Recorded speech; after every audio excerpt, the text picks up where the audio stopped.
Assalamualaikum warahmatullahi wabarakatuh. Hai guys, welcome back to my channel. Sebelum nonton video ini, silahkan klik tombol subscribe di bawah ini ya guys. Video ini dibuat untuk memenuhi tugas KKNDR tanggap pandemi COVID-19 UIN Sunan Ampel, Surabaya, Fakultas Syariah dan Hukum, tahun ajaran 2020.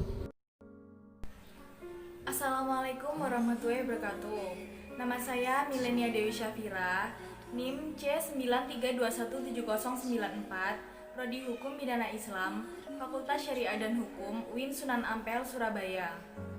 Nama saya Nurul Fahmi Raja, saya dari Prodi Hukum Ekonomi Syariah, NIM saya C92217165. Education about COVID-19, penularan COVID-19 dan gejala COVID-19. Stay tune ya guys. COVID-19 merupakan kumpulan virus yang menyebabkan infeksi saluran pernafasan. COVID-19 pertama kali ditemukan di kota Wuhan, Cina pada akhir Desember 2019. Virus ini menular dengan sangat cepat dan menyebar ke hampir seluruh negara, termasuk Indonesia, hanya dalam waktu beberapa bulan. Kasus positif COVID-19 di Indonesia pertama kali dideteksi pada tanggal 2 Maret 2020 ketika 2 orang terkonfirmasi tertular dari seorang warga negara Jepang. Pada tanggal 9 April 2020, pandemi COVID-19 telah menyebar ke 34 provinsi. Provinsi yang paling terpapar adalah Jakarta, Jawa Timur, dan Sulawesi Selatan. COVID-19 lebih kuat bertahan hidup di daerah bersuhu rendah dan kering, walaupun virus ini juga mewabah di daerah dengan kondisi suhu dan kelembapan udara yang sebaliknya. Seseorang dapat tertular COVID-19 melalui berbagai cara, yaitu tidak sengaja menghirup percikan dari hidung atau ludah yang keluar saat penderita COVID-19 batuk, bersin, ataupun berbicara. Percikan ini relatif sangat berat. Perjalanannya tidak jauh dan jatuh ke tanah dengan cepat. Orang dapat terinfeksi COVID-19 jika menghirup percikan orang yang terinfeksi virus ini. Oleh karena itu, penting bagi kita untuk menjaga jarak minimal 1 meter dari orang lain. Percikan-percikan ini dapat menempel di benda dan permukaan lainnya, seperti meja, gagang pintu, dan pegangan tangan. Orang dapat terinfeksi virus ini dengan menyentuh benda atau permukaan tersebut, kemudian menyentuh mata, hidung, atau mulut mereka. Nah, inilah sebabnya penting untuk kita mencuci tangan secara teratur dengan sabun dan air mengalir atau membersihkannya dengan hand sanitizer. Nah, banyak banget nih yang tanya pada saya, "Kak, apakah COVID-19 dapat menular dari orang yang tidak menunjukkan gejala?" COVID-19 terutama menyebar melalui percikan saluran pernafasan yang dikeluarkan oleh seseorang yang batuk atau memiliki gejala lain seperti demam atau rasa lelah. Banyak orang yang terinfeksi COVID-19 hanya mengalami gejala ringan, terutama pada awal-awal saja. Karena itu, COVID-19 dapat menular dari orang yang hanya bergejala ringan, seperti batuk ringan, tapi tetap merasa sehat.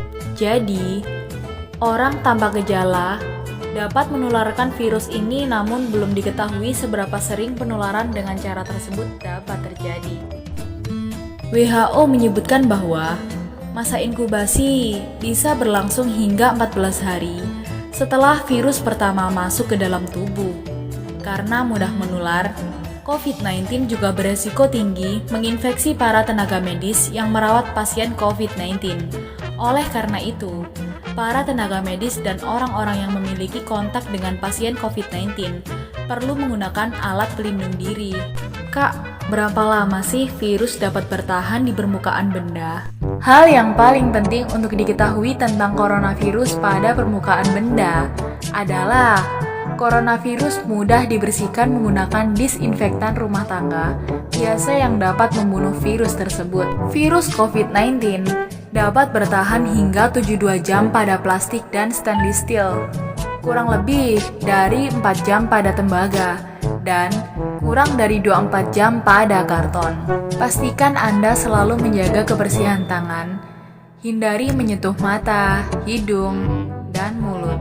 COVID-19 bisa menimbulkan beragam gejala pada pengidapnya. Gejala yang muncul ini bergantung pada jenis virus corona yang menyerang dan seberapa serius infeksi itu terjadi. Gejala-gejala yang dialami biasanya bersifat ringan dan muncul secara bertahap. Kak, apa sih gejala COVID-19 dari hari ke hari? Dimulai dari hari pertama hingga hari ketiga terjangkit COVID-19. Gejala pertama yang akan Anda rasakan adalah muncul gejala seperti masuk angin. Selain itu, Anda juga akan merasakan sedikit sakit tenggorokan. Dalam kurung waktu tersebut, tidak ada gejala demam dan lelah, sehingga masih bisa disembuhkan dengan makanan dan minum obat. Pada hari keempat terjangkit COVID-19, Anda akan merasakan sakit tenggorokan dan merasakan mual yang akan berimbas pada seraknya suara. Tidak hanya itu, suhu badan Anda berkisar 36,5 derajat, sakit kepala ringan dan diare ringan. Anda juga akan mengalami anoreksia atau gangguan makan yang disebabkan oleh rasa takut berlebihan bila berat badan bertambah. Di hari kelima, sakit tenggorokan dan suara serak akan semakin parah. Suhu tubuh yang tadinya berkisar 36,5 derajat mulai meningkat menjadi berkisar 36,7 derajat. Selain itu, Anda akan mulai merasakan lelah dan nyeri di beberapa sendi. Juga terjadi infeksi dingin atau koroner, namun gejala itu sangat sulit untuk dikenali. Di hari ke-6, suhu tubuh akan meningkat hingga 37 derajat yang bisa disebut dengan demam ringan. Sakit tenggorokan juga menjadi lebih parah, lantaran akan terasa sakit saat menelan atau berbicara. Bahkan Anda akan mengalami batuk berdahak dan kering. Selain itu, Anda akan merasakan lelah, mual, diare, dan nyeri pada jari. Hari ke-6, muncul gejala yang berbeda dari flu biasa, yaitu sulit bernafas. Gejala akan semakin parah pada hari ke-7. Suhu tubuh akan mencapai 37,4 hingga 37,8 derajat dan sudah bisa disebut dengan demam tinggi. Batuk dan dahak akan semakin parah. Nyeri kepala berlebihan dan nyeri sendi tubuh, dan juga diare akan lebih banyak. Sulit bernafas juga akan lebih parah, sebab frekuensi nafas akan menjadi lebih pendek. Di hari ke-8, suhu tubuh akan mencapai lebih dari 38 derajat. Selain itu, dada akan terasa lebih berat, sehingga akan mengalami kesulitan bernafas. Frekuensi batuk juga akan semakin sering, ditambah lagi dengan sakit kepala, nyeri sendi, dan sakit punggung. Hingga hari ke-9, gejala akan semakin memburuk.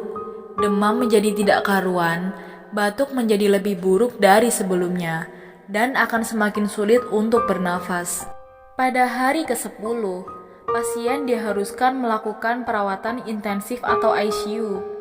Semakin berat gejala, pasien akan mengalami sakit di bagian perut sehingga mengurangi nafsu makan.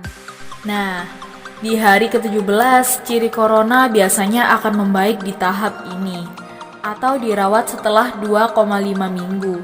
Pasalnya, sistem imun pasien akan meningkat dan melawan infeksi dari virus corona. Baru-baru ini, peneliti menambahkan beberapa gejala yang mungkin terindikasi pada pasien COVID-19 seperti konjungtivitis atau infeksi atau iritasi pada membran transparan sehingga menyebabkan mata merah, masalah pencernaan, lelah tanpa alasan, nyeri otot, juga sakit kepala. Oke guys, terima kasih buat kalian semua yang udah nonton video ini. Semoga video ini bermanfaat dan bisa memberikan edukasi untuk kita semua ya.